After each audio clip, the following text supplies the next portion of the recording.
Dati nang pinaguhuli ni Mayor Lim ang mga kolorong padyak sa Maynila. Nag-rally sila, dala ng mga padyak noon. May rally ba uli sila ngayon? Abay, parang ganun din ang siste.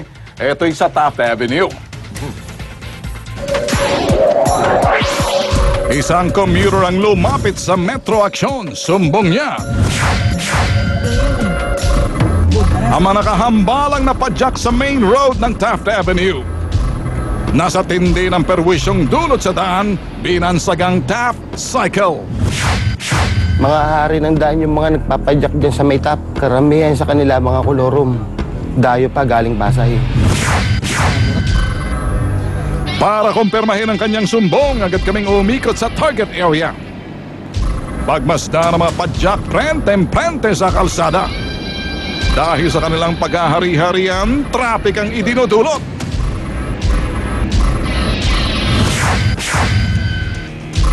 Agad kaming nakipag-ugnayan sa Manila Traffic and Parking Bureau o MTPB upang aksyonan ang kanilang illegal na gawain. Kasama ang Metro Action at MTPB, mabilis ikinasa ang isang operasyon sa lugar.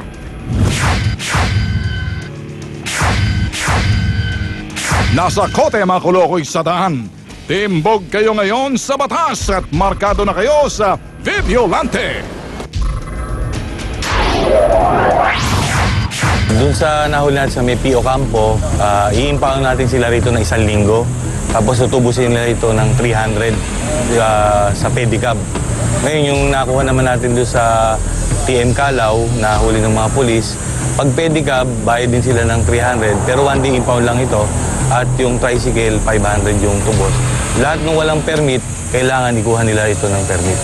Ang ginagamit po namin sa kanila, lalo na ang bandang Ermita Malate, yung Executive Order number 17 na pinagbabawal na sila dyan mamasada, main thoroughfare dyan sa Ermita Malate, bawal na sila dyan.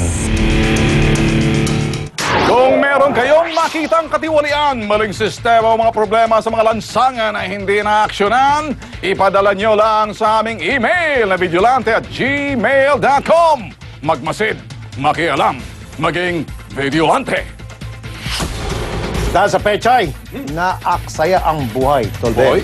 At hindi siya na food poison ng formalin sa gulay, kundi ng tambay na lason sa lugar. Hoy.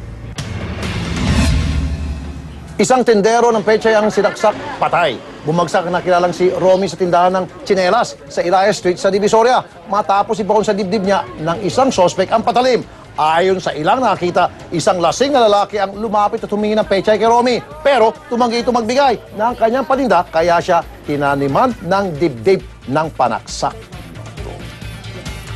Akala ng isang mama, nagsisinungaling ang mga karatula sa EDSA na nagsasabing bawal tumawid, nakakamatay. Sinubukan niyang sumaway, kaso na-hit and run siya.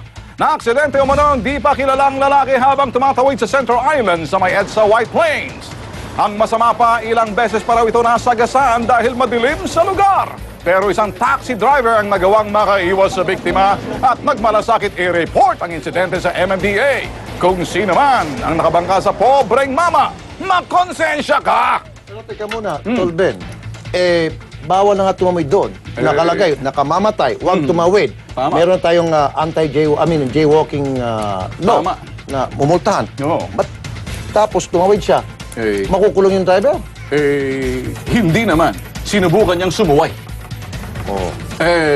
Ngayon, Manawagan na lang tayo sa mga tao na Kung sino? sundin natin yung karatula. Yan, una. Yun. Panawagan. Kayo mga tumatawid.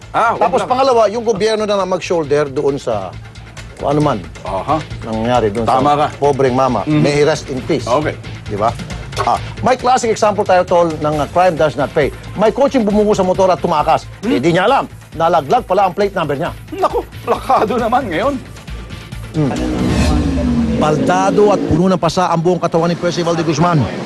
A 7 ng Hunyo, bumibiyay siya dalang kanyang motor nang maabangga ng isang humarurot na kotse sa panulukan ng Quirino at Regalado Avenue sa Fairview, Quezon City. Sa lakas ng pagkabunggo sa likuran ng kanyang motorsiklo, tumalsik si Percival. Ang huli ko na lang naalala, lumilipad na ako sa ere. tapos na-uncall. Kahit na nakahandusay na sa kalye, mapalad pa rin siya dahil isang taxi driver ang nagmagad ng loob at dinala siya sa ospital. Ang isa pang swerte, sa lakas ng pagkabangga, nahulog ang plaka ng kotse. Sa pag-iimbestiga ng Metro Action, napag-alaman namin na isang Honda Civic nakarehistro ang plate number na WLE 406 at pag-aari ng isang Dino Rodriguez Macareeg. Sumama kami ng puntahan ng otoridad ang address na nakalista sa rehistro. Pero wala raw doon ang nakatira. At ito'y natanggap na ng kanyang kasambahay. Sa kabila nito, hindi na nagpatumpik-tumpik pa ang biktima at isinampa na ang kasong RA 4136, reckless imprudence, including physical injury, at Article 275, abandonment laban sa may-ari ng Honda Civic na nakilalang si Dino Rodriguez Macareeg. Susunod sa Metro Action, mga estudyante, huli sa Yossi Kadiri at Karinderya, huli sa Chibok Kadiri rin ang preparasyon.